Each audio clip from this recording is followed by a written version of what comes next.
Welcome to Masters of Music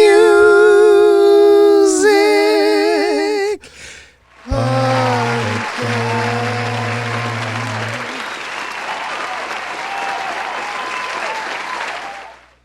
I'm Voldemort. I'm Derek. And this is episode 17. Episode 17! Happy Thanksgiving, ladies and gentlemen. Whether you eat tofu, turkey, I hope it tastes good. This week we have Jack J Hutchinson. He's an amazing singer, songwriter, guitar player in a trio north of London. Hell yeah, guys. But we got to move on because it's time for Music News! What's going on out there, everybody? So, System of a Down released 2 new songs recently, and they're really badass, super awesome, killer songs. One is called Protect the Land, and the other one is called Genocidal Humanoids. Yeah, super badass tunes. Yeah, people are loving it, too. And so, really, and they came together to do this. This was the first time when? In like 15 years or something? No.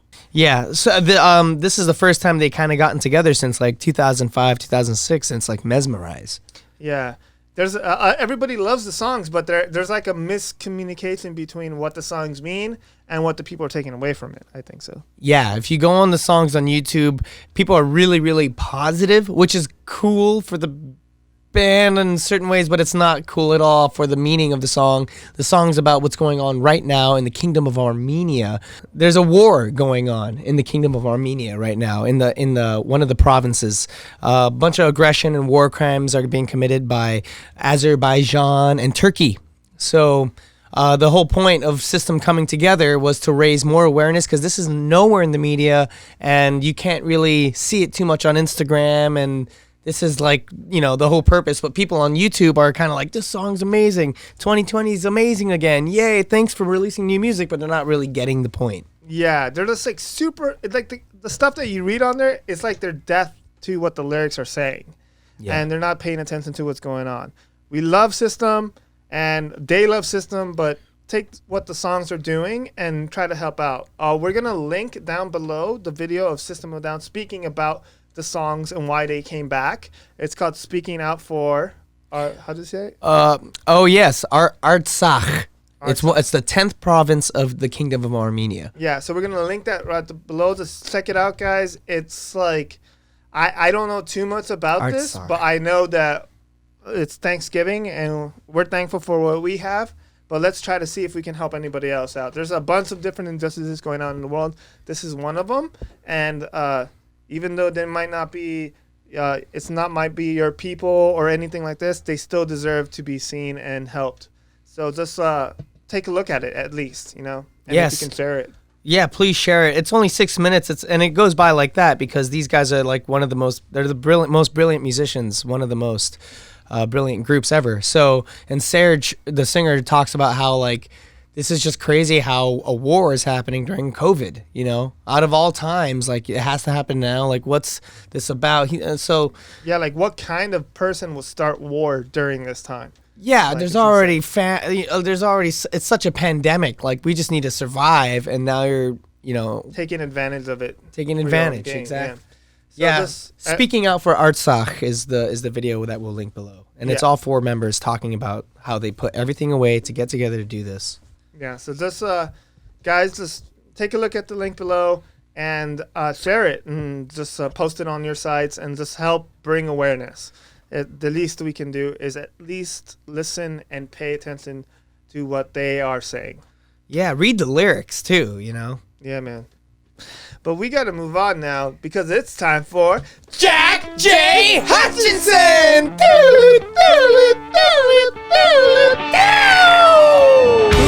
So, oh my God, so you are currently you're in England right now, yeah? Yeah, man, I live just north of London, so yeah, we're in lockdown at the moment, which is a bit weird, but yeah, it's cool, it's all good. That's all. Oh, wow. I mean, it's not awesome, but that's crazy. But like, how strict is the lockdown over there? I'm curious because It's not that strict. The first one we did back in, when was that, March and April? Because I was on tour when that first one kicked in, and we were like traveling around the UK, and we got like 12 months of gigs lined up, and we were just like, this is awesome. And then it was like, oh crap, we've got to go home and basically just stay in. So that was weird. But this one's a bit more relaxed. I mean, I'm going to the studio this week to do some more recording, so it is strict, but yeah, as long as you're COVID secure or whatever they call it, you're all right. Yeah. That's crazy. Yeah, I have some friends in Argentina. They're like, you can't even like walk like out of there. I think in some parts in Australia, like they have the buildings on lockdown. They have like people like standing kind of guard, kind of keeping an eye on you. So it's just curious. It's different everywhere for some reason. It's kind of weird. It's tripping me out. Yeah, man. It's I've got friends that live in Spain, and when they did their first lockdown, they couldn't even leave their house to do exercise. So it was a really crazy time. Yeah, what a unbelievably weird year. It's just been nuts, hasn't it? Yeah. Yeah, but we heard your new single. It's badass, man. World on Fire. World on Fire released this Friday. That was crazy. Yeah, man. It was a cool song to record. That we recorded it in Brazil when we were on tour last year, and cool. it was like a bit weird because we were over in Brazil for about 3 weeks, and then halfway through the tour, it was like we've booked some studio time. The guy that was organising the tour said, "I've got you 2 days in the studio." It was kind of in the middle of this, like, not a rainforest, but a forest. Yeah. And you know what it's like when you get to the end of the tour, you're kind of cooking as a band, but also you're a bit like, you're looking for the flight home, and you're getting ready to go back. And we were like, We've got 2 days in the studio. What the hell are we going to do? And we did a song that we wrote on that tour and sort of got on with it. And it was really cool, man. Like the vibes of it were great. I slept in the studio for the 2 nights we were there, and we recorded the track, and yeah, it was just like a really magical experience, I think. And the song's really kick ass, and it's got a good reception so far, and yeah, it's cool. Nice. Oh wow, Brazilian. Damn, Brazilian. How's the recording studios over there? Oh man, it was great. Like I walked in and they've got all this vintage equipment. Like I'm a massive Gibson Les Paul fan, so that they've got these amazing Les Pauls over there. And I was like, I'm not going to use my guitar. I'm going to use the studio's equipment. It was so nice, and it was just cool. You know what it's like when you're in a studio where you've got a good vibe, and it really adds to the music, I think. Yeah. I've recorded in loads of different studios, and you go into some when I've done like session guitar work in various studios across London, and it's like there's no vibe in the studio. You go in and do your job and you get out. Whereas, when you're in Brazil, you're like, it's a pretty cool place, Brazil. And so, yeah, it probably added to the vibe of the song. And we recorded it pretty much live as well. That was a key part of it, was to try and capture us at the end of a tour, sort of cooking as a band and get it down on tape. And it seemed to work. That's awesome. Damn, that's a good point. Yeah, at the end of a tour, you're finally tight. you're like, you're not finally, but you're really tight by then. In my case, with my bands, I'm like, oh, we're finally tight. And then we go home like the next few days, like, oh man. But damn, that's. But it was a bit weird, man, because we came back from Brazil and we had like, I think we had one gig in the UK that was in quite a tiny town called Sittingbourne, and it was weird. We played this festival in Brazil to like 8,000 people, and then 3 days later we were completely jet lagged from coming back from Brazil. Played this gig it was a festival at like 3 p.m, and I was like backstage, like, where are we, guys? Like, what's going on right now? And then we straight after that got a ferry to Spain to start our Spanish tour. And the first night in Spain, I was like, I don't even know the lyrics to these songs anymore. I'm totally spaced out. But I think we played well. It's just, you know what it's like, man. It's just, you kind of get in the zone, and and that was one of the weird things about the original lockdown here, was like we were in that zone of touring, and we were kicking ass on that tour, and then to just be forced to come home and then just be sat in front of Netflix watching Tiger King or whatever the thing was at the start of the lockdown. Weird. Oh wow, damn, man. Yeah. How long was that tour before then? It was just like about a couple months? So, before lockdown? Before the one where you said you were so disoriented, actually. You were just like, you barely knew your lyrics. Oh, man. in Spain. Well, it felt like we'd been on tour like for about 6 months or something crazy. It was like it was a bit like just relentless gigging last year, and in a good way, man. I was gearing up to release a new record, and I'd just sort of travelled around. We did some shows in Germany and France, and it's just a great year. And then it was sort of like the contrast with this year, where everything's been done at home, and we've had to sort of shift to doing online streaming and socially distanced gigs over the summer. It's just been crazy, but I tell you what it's done. It's sort of forced us to think outside the box a little bit and try to adapt our approach to creativity. And I think that's been really exciting as well. Even though we'd much rather be on tour and traveling around as a band, it's been quite interesting to push ourselves in that way as well.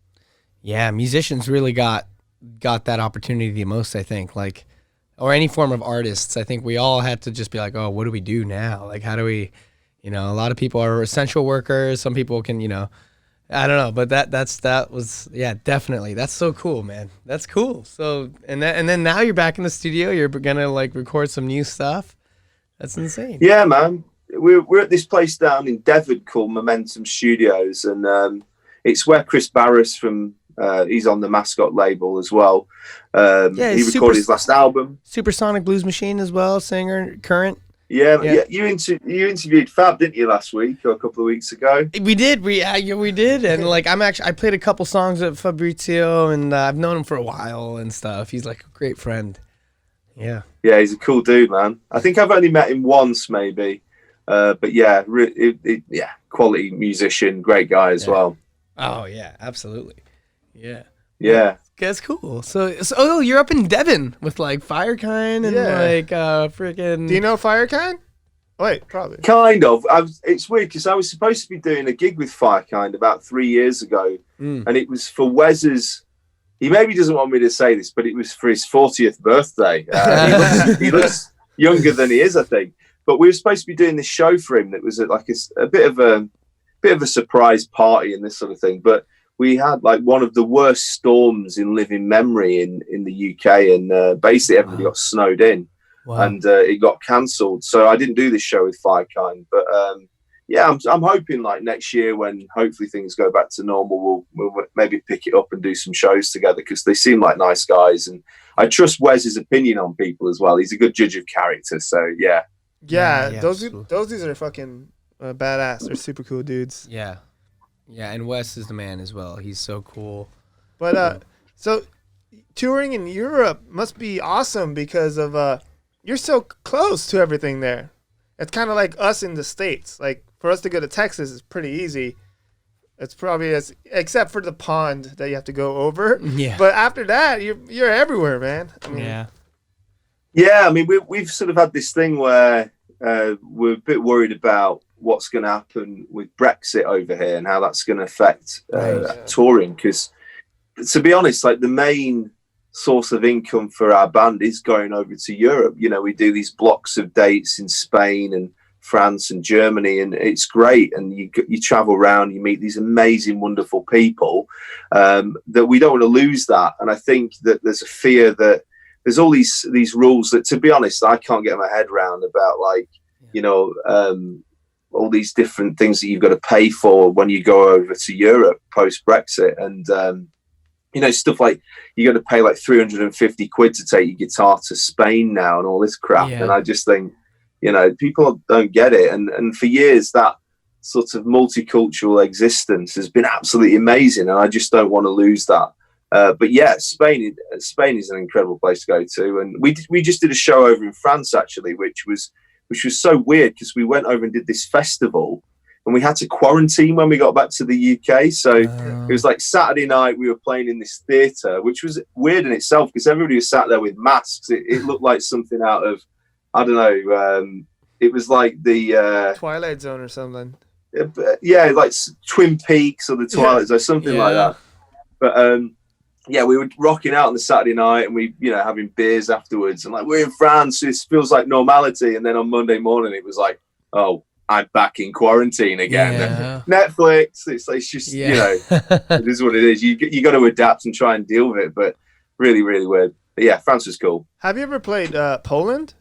We're Polish, and they love rock there, man. They would fucking eat you up. No, I haven't played Poland actually. It's a bit weird. I've done. We had dates booked in Russia this year, which would have been quite cool, and we got Switzerland and a few countries we'd not done before, but Poland wasn't on that list. But yeah, maybe next year we'll see what happens. Yeah, man. I don't think you'll regret it. Like I saw when I was there, I saw Purple, Nazareth. Like they just eat up rock. So if you go down there, you'll have a good time. You're fucking awesome. Yeah, it's weird, man, because when you go over to like Europe and there is an audience for rock, classic rock in the UK. You know, you do have an audience here, but I think a lot of the time you get a slightly older audience over in the UK, and then when you go to Spain, there's a lot of younger people that are into their classic rock, and it's great to see that because you obviously want this genre to carry on and people to adapt and create new music within it.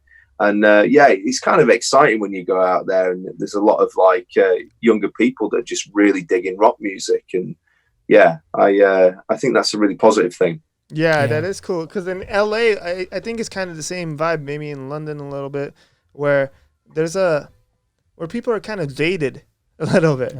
So there is a rock scene here, but it's not like how it was in the 80s. Now there's a lot more like different kinds of music, but it feels like here it's a little bit more jaded. It's more about the look, and like I always said, like in Nashville, it's more about the playing. Like if you ever go to Nashville, like it's all about how good you are, and everyone in fucking Nashville is fucking assassins. Like it's fucking kind of scary.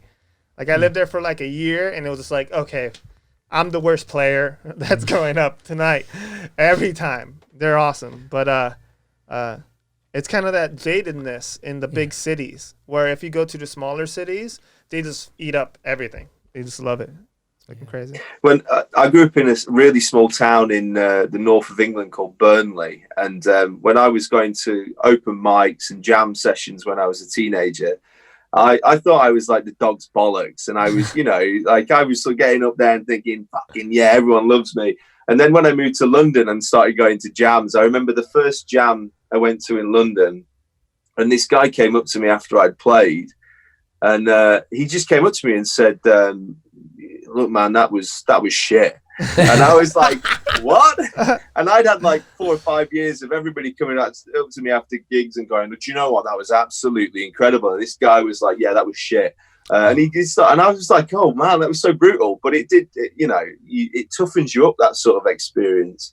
And then when you go to different countries and the different sort of vibe of venues and the audiences there, it does make you kind of change as a player.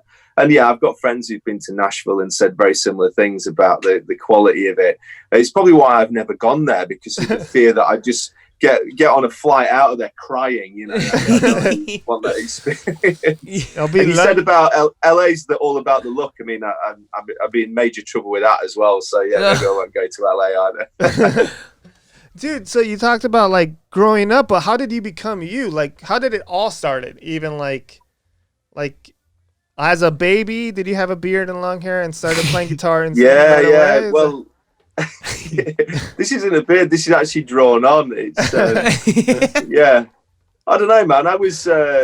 My parents were big music fans. I think a lot of musicians would say a very similar thing. And my dad was a massive fan of the Stones, and we used to listen to that all the time. And Queen and Zepp were kind of there from a really early age.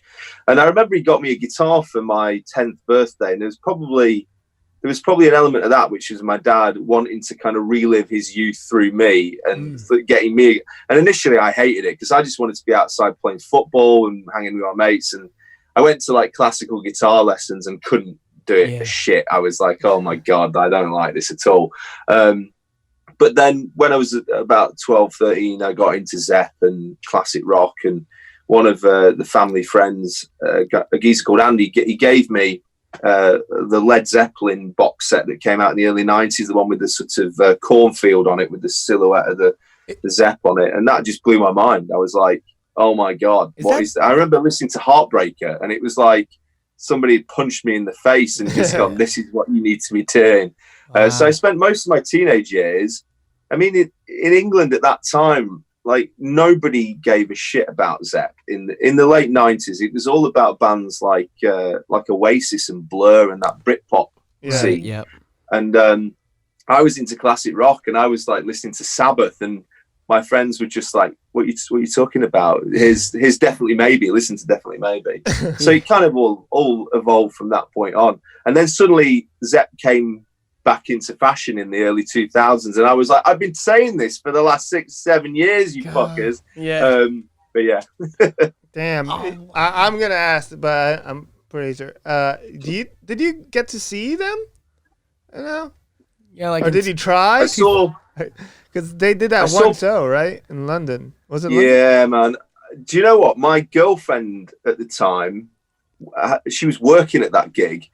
And she was working as like a waitress in the VIP area.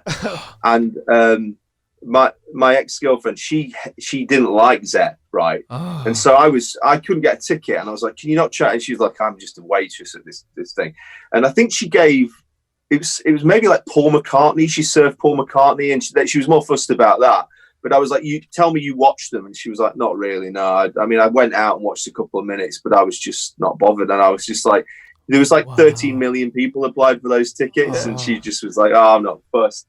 But I saw Page and Plant. That was probably one of my first gigs. Was Page and Plant at the Manchester Arena, M.E.N. I think it was called back then. And I remember seeing that, and it was like the loudest thing I'd ever heard. Yeah. I'd been to see like the Stone Roses. I'd seen the Stone Roses, and that, in comparison, it was like the Stone Roses were on like volume 6 and Zepp were on 11. It was just like, oh my god.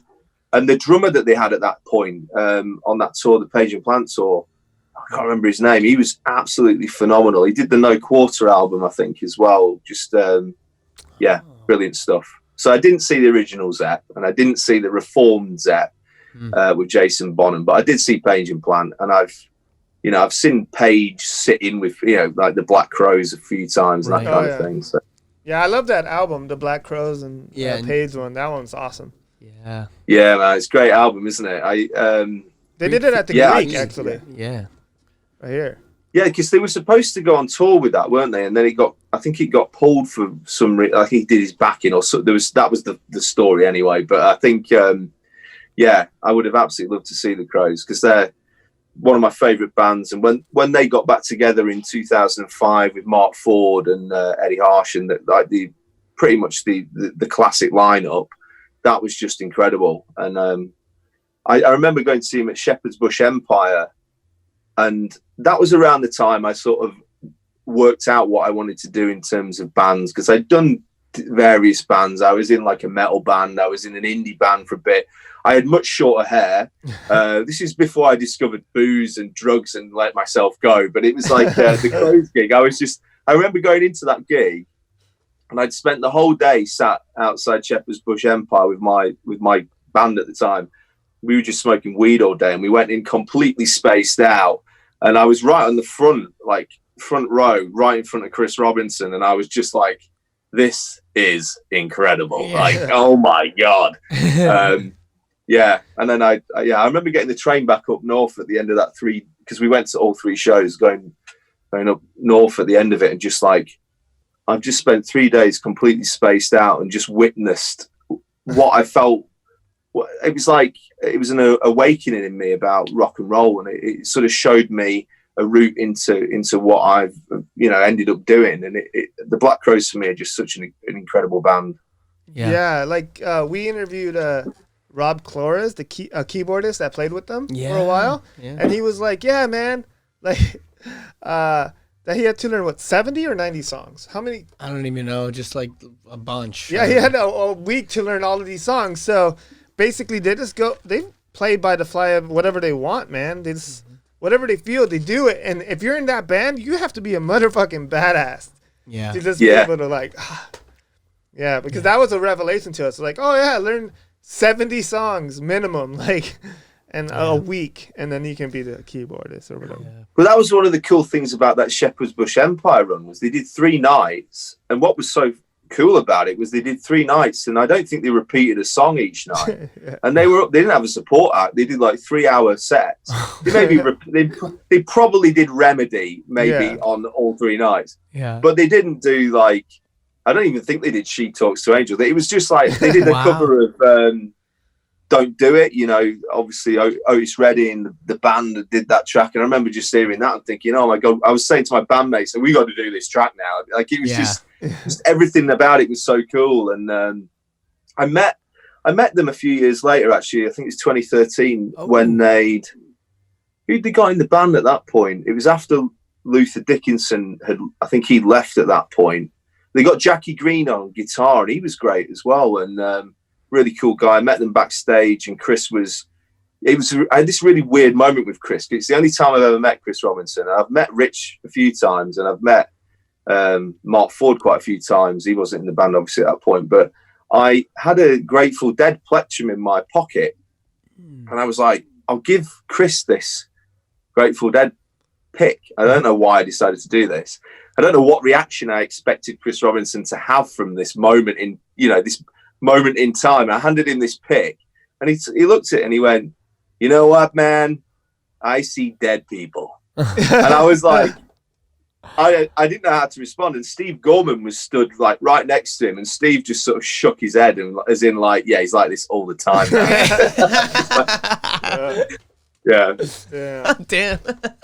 That's awesome. Dude, so how did you decide to do this band? Like, you said you played in other bands. Did you sing in every band, or did you play guitar? Or I never sang, actually. I was just in bands where I had unreliable lead singers who decided to not show up to gigs or turn up to gigs and be like, yeah, I went out last night and got hammered and my voice is gone. And so there was just like a run of shows where I just ended up singing because the lead singers were just unreliable. Wow. And then I finally just got sick of it. And I was like, well, I might as well just bloody sing rather than getting these other guys in who think they're Freddie Mercury, but they just look like somebody who's completely off their face and they don't know what they're doing. And so I didn't want to do it. I found it really weird at first, actually singing, because in my head, I wanted to be Jimmy Page. Right. And you know the film Almost Famous, where they talk about, you know, I'm the lead singer and you're the guitarist with Mystique. I wanted to be the guitarist with Mystique that was in the background, and then ended up being the lead singer. And for a while, I found it really hard having to be a front man and trying to talk to the audience. And, you know, Wes always ribs me about, you know, I have about 5 jokes that I tell. And I do at points find it a bit strange. And I'll be honest, like the most comfortable I feel on stage is when it gets to... we do a song in the middle of the set that's like this 20-minute jam song where I'm just playing guitar and we have, I don't know, like a drum solo in it and that sort of. That's probably my most comfortable, where I can actually let other people have the limelight.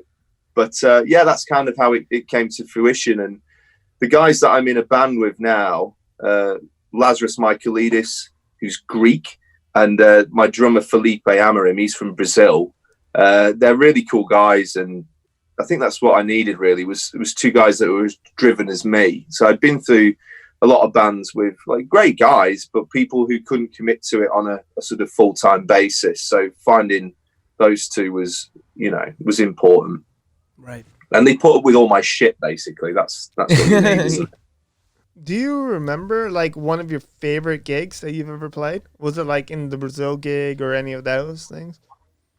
Yeah, man. I mean, obviously the Brazil gig was really cool. I did a show over here called Blues Fest a couple of years back, and that was really great. And that's when I met Jimmy Page. Actually, it's the only time I've ever met him. And the embarrassing thing was I've got an SG twin neck that I bought when I was a teenager, and I saved up over. It was my summer job working as a gardener, and I worked all summer and saved up for this fucking SG twin neck because I was going. I'd gone through a massive Zep phase, as I said, and I'd actually painted Zoso on my amp, and my dad had bollocked me. He was like, "What have you done?" And I was like, "It's Zeppelin," and he was like, "Oh my God." Anyway, I was like, "I'm playing the O2.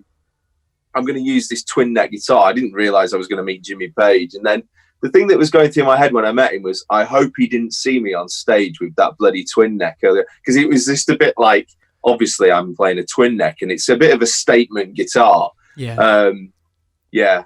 the first time I played that guitar actually in London was at a venue called the 100 Club, which is quite a famous venue here. Like the Stones have played there years and years ago. It's a very old venue. And I walked on stage with my SG Twin neck, and a guy who was at the front he just shouted out "Tosser," which is really funny. Brutal audiences in London. But anyway, yeah, the O2 gig was the O2 gig was killer, and getting to meet Jimmy Page was amazing, and he was really nice. And I met Jeff Beck afterwards. So it was more to do with like meeting my heroes as part of doing the show. And we had a bit of a technical malfunction on that show where basically my amp blew up like 10 seconds into the first track. And so, it was a big gig that, I mean, like Bad Company were playing that weekend as well. Like it was just like, oh my God. And then my amp blew up, and I ended up having to go through the bass amp, and we put the bass straight through the PA. So you can imagine how great that sounded. But I just had this like fuzz pedal on full whack, and it sounded quite mental, and it was like something from the 60s. And afterwards, like people who knew my band at the time, they were like, wow, that was really different today. You sounded like pretty aggressive. What was going on with that guitar tone? And some people were like, it sounded amazing. I was like, it's because it was going through the bass amp, man. And they were like, oh, right. And so, you just have to find a way of completing the show, don't you? But meeting Jimmy Page, man, what an experience that was. Wow, but damn, meeting Jimmy, but also like doing the bass amp thing, like really freaking like MacGyvering your way. You had to do it. A lot of musicians we talk to, like they always go, something happens and then they just freaking, nope, it's still gonna happen. We still got to power through it, and then that's badass. I mean, did you actually come up with? I mean, did you ever go back into the bass amp for experimentation? I'm curious. No, I remember turning around to the band, like we did about 2 or 3 tracks, and I was like, we are not doing any of the fucking ballads, guys, because it's obviously like it was just on full. So all the ballads would have just sounded absolutely shit. But the ones that also, the tracks that all sound like The Ocean and Whole Lot of Love and all that, those sort of riff-based pieces, they sounded pretty cool. But yeah, I've never gone back to the bass amp. I'll stick to my Marshall stack, I think, for now. Of course. Damn. But no, I was just wondering if you wanted to talk more about your new song, like exactly if you wanted to go into it or you want to leave it more mysterious. Mm-hmm. The new track coming out, or that just came out actually. Well, what I will say about it is that it was written before the pandemic and all of the stuff that's happened this year, and it was more to do with I had a bit of a tough year last year personally, which was to do with my dad being diagnosed with Alzheimer's, and he ended up going into a care home. And so the song was actually more to do with that sort of stuff. And so the meaning it's taken on a greater meaning due to what has happened this year. And World on Fire was actually going to be the title of the next album. And I was a bit like, I don't really want to call it that, because I feel like, there's enough shit actually happening in the world at the moment. Right. And is that quite a negative title? But I think as a song title, it's pretty cool. But yeah, it's weird how songs take on different meanings as time evolves. And I think that's kind of cool, So that's all I'll say about it. Yeah, that's awesome. And yeah, I'm sorry about your father, man. That sucks. That's Yeah, man. I tell you, one of the hardest things with it is that my dad was the guy that really pushed me, as I said, to music, and he was really supportive of me. And he used to drive my van round, and he'd come to gigs, and he was always the guy at the front heckling me actually when I was playing. But he, he'd have a beer and enjoy himself. Yeah, he was the guy. Yeah, but he used to actually, going back to what I said about Oasis and joking about that. He used to shout out a lot, play Oasis, because he knew there was this thing that really irritated me about like everyone did Oasis, and he'd always be at the side going, play Oasis, drinking his pint of Guinness. But yeah, man, and so there's part of me that he sort of missed it all kind of coming together, really. But he's still around, and I've been doing these online streams for him where I basically just play Aerosmith and AC/DC tracks over Facebook video to him, and he gets into it, and so you just have to deal with it, don't you? Yeah. Yeah, for sure, man. He's gonna be proud of you, man. Absolutely. You're doing badass shit. I don't know. He might watch this video and then be like, "Oh my god, no!" Nah, that's more on us, probably. Yeah. But hell yeah, man. So final five. The final five. Final five.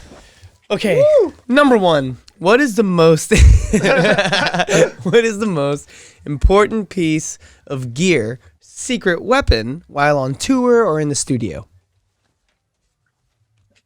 My bass player, because he's the one who looks after this spreadsheet that has all the tour dates on it, and it gets me to where I'm supposed to be. Yeah. Hell yeah. So my bass player with his equipment, which is his laptop. Ah, nice. Fuck yeah, yeah. You sometimes it's easier to have like other people help you with like the running of it. Mm-hmm. Life gets so busy that it's hard to do anything, and then if you have somebody else that's committed, it's fucking awesome. Yeah. And I always say this when he starts talking about like the logistics of getting everything in order, and I'm just like, I'm only the fucking lead singer, man. Yeah. It's just like, I'm like the lead singer, man. You sort out the fucking spreadsheet. Right. So yeah. Yeah. So you became the singers you hate. Is that yes, what happened? I have. Yeah. Complete dickhead. Yeah. All right. Number two. What is the most memorable or crazy story from the road? You already gave us a couple. One of the weirdest moments I ever had was I was playing a gig in a working men's club in the north of England, and wait, can you explain what a working men's club is first? Because it's like a small club that locals will go to where they'll drink real ale, and you usually need like a membership to get in and that sort of thing. Because I thought it was like a Gigolo club. Like it was completely different, weird shit in my head. Yeah, that would be a way better story. So I started playing, and this is back when I wasn't a lead singer, so I could actually focus on the crowd and sort of, just do my thing. And literally, like about 3 minutes into the set, there's a guy who was watching us, and he was just like making eyes at us and in this really intense way, and basically just loads of shit came out of the bottom of his trousers, and he just shat, and the audience just parted, and then he just turned around and legged it out of the venue, and then there was just shit right in front of the stage. We had to stop the set, and they had to come in and clean the shit up. But that was one of the weirdest things, and we had like 10 minutes where we were just backstage like, did that just happen? And then we went back out, and then we carried on, but nobody stood in the patch where he'd been. And it just, yeah. Oh, so there you go. That was a weird one. Was that outdoors? No, indoors, man. Oh my god! It was indoors at a club that you needed membership to get. So this guy was a high-standing member of the community. Okay. Not anymore. He parted the audience. He's like a modern day Moses or something. Shit, with his own way. All right. Well, that was crazy. Number three. What are your tips? I love this question. What are your tips for songwriting? To try not to think about it too much. And I spent years worried about songwriting, actually, and trying to write all the time. I felt like if I'd gone a week without writing a song, then I was losing the kind of enthusiasm to do it. And actually, when I started writing my better songs, it was through kind of just letting them come.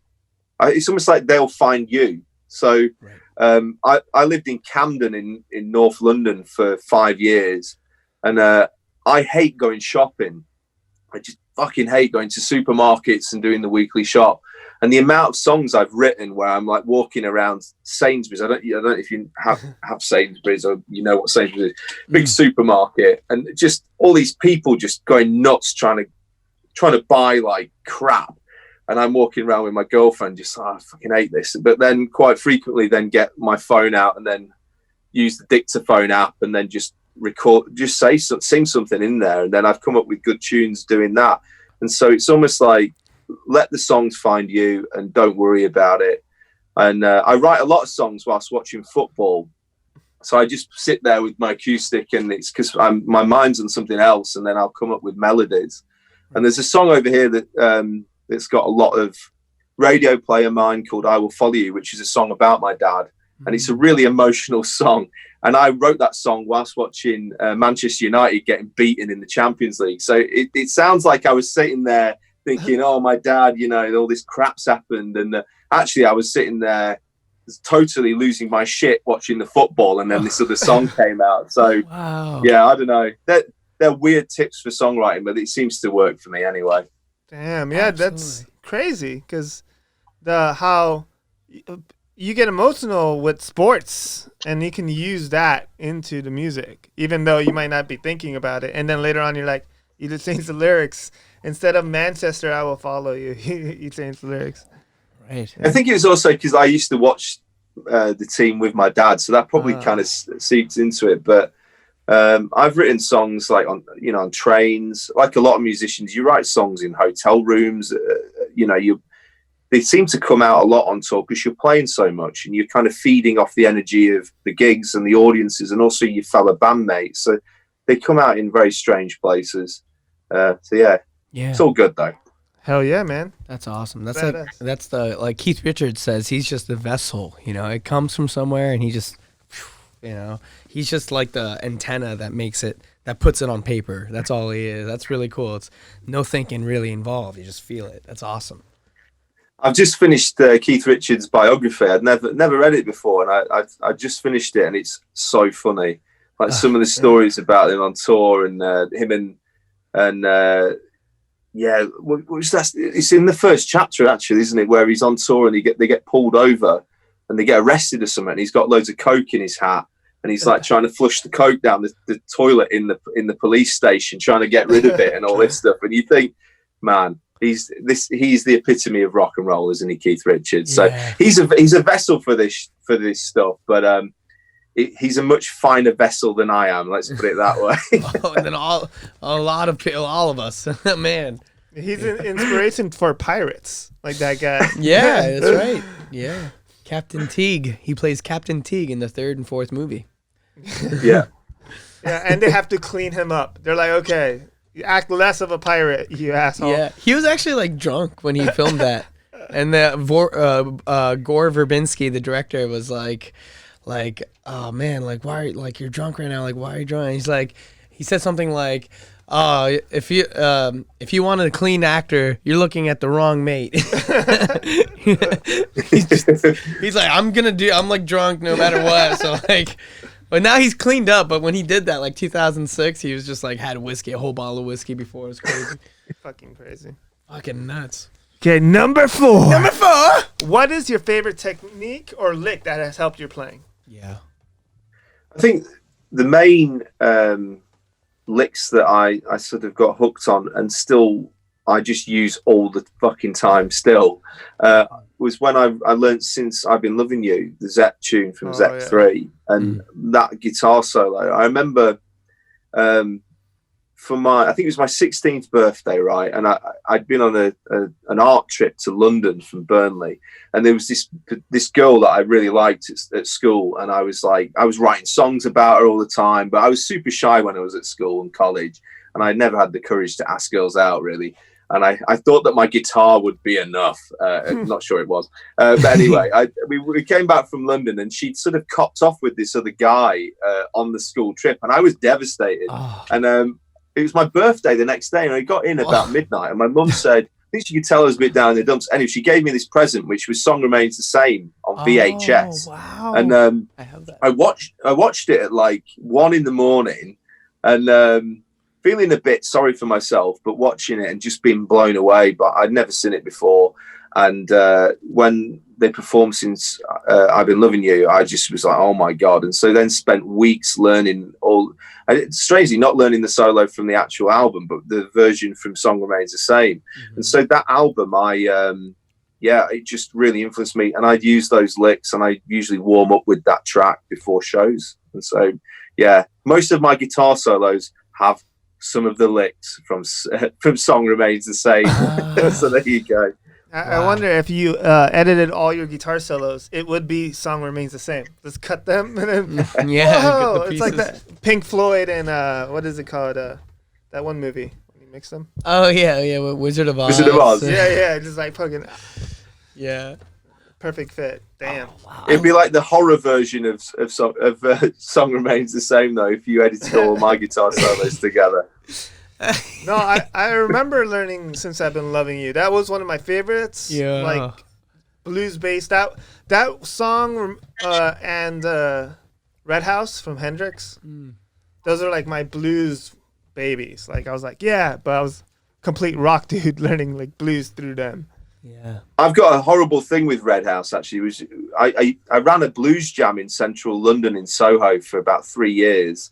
And it was every Saturday afternoon or Sunday afternoon.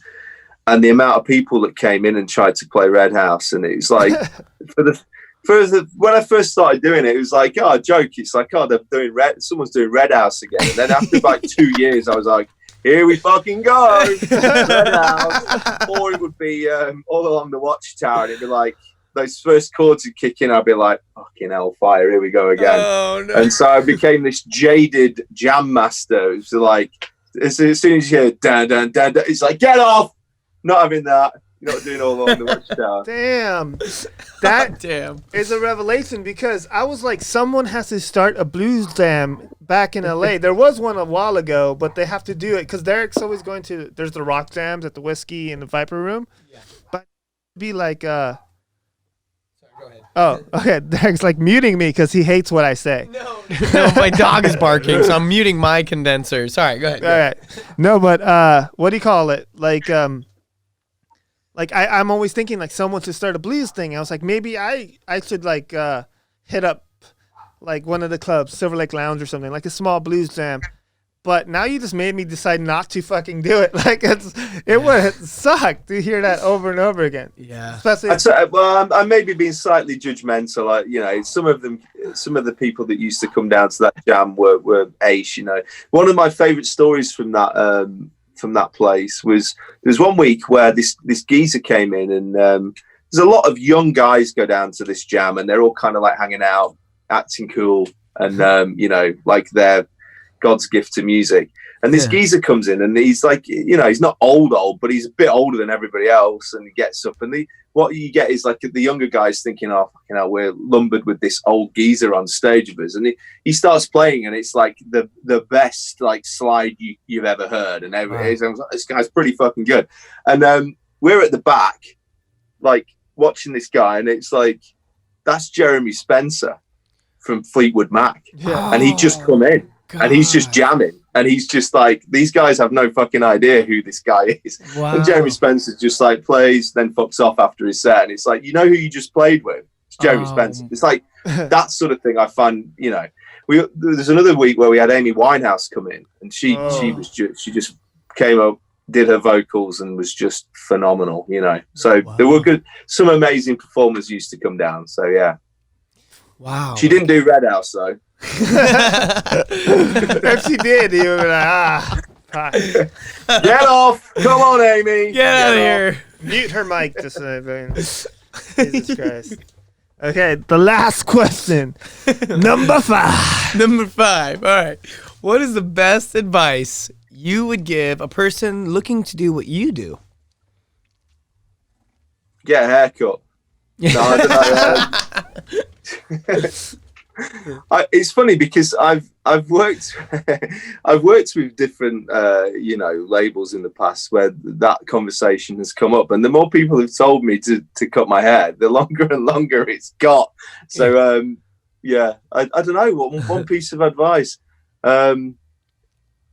just never give up, because it's hard, isn't it? I think you know, the amount of stuff that I've had to deal with in the music industry. I mean, for me, it's been an overall a positive experience, but things are hard in the music industry, and there's a lot of people out to sort of screw you over, and so that will happen, and you just have to kind of get over it and keep going. And if music is your passion, you know, I meet a lot of musicians that, you know, there's different types of musicians, and there's musicians that are doing it because they love the art and craft of playing music, and there's other people that do it because they want to be famous and they want to be on the stage and have lots of people applauding them. But it's the ones that are there because they're actually crafting something that is creative and means something to them that will have longevity. And that's how I've always approached it. I've never approached music with a view that I need to be famous. I just like playing, you know. That's why I used to love going down and doing those blues jams, despite the fact you'd have to be subjected to All Along the Watchtower and Red House repeatedly. Right. You know, it's just getting up on stage after a few beers and jamming with your friends, and it can all fall apart. And that kind of moment where you're creating music in a live setting really means something to me. And so, yeah, you just got to believe in your craft, basically. Yeah. Wow. Well said. That's true. And like sticking through it. I mean, I think all like how you put it, like the ones that don't really mean it, you know, I think those will sift right through the real, you know, like you said, it creates longevity, and like if you really mean it and you're true to it, that's awesome. Like, you know, the ones that are doing it just for the look, which is basically almost 90% of the bands here in LA, like we said, those guys never get listened to or heard of because they're just, you know, they're just there for the look. And yeah. I had a funny conversation with a guy.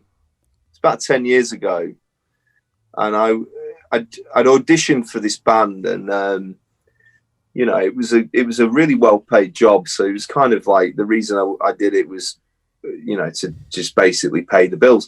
And the first meeting we had as a band, where the guy who was running the project, the lead singer, and I said to him, you know, what bands do you dig, man? Like, who do you listen to? And he went, myself.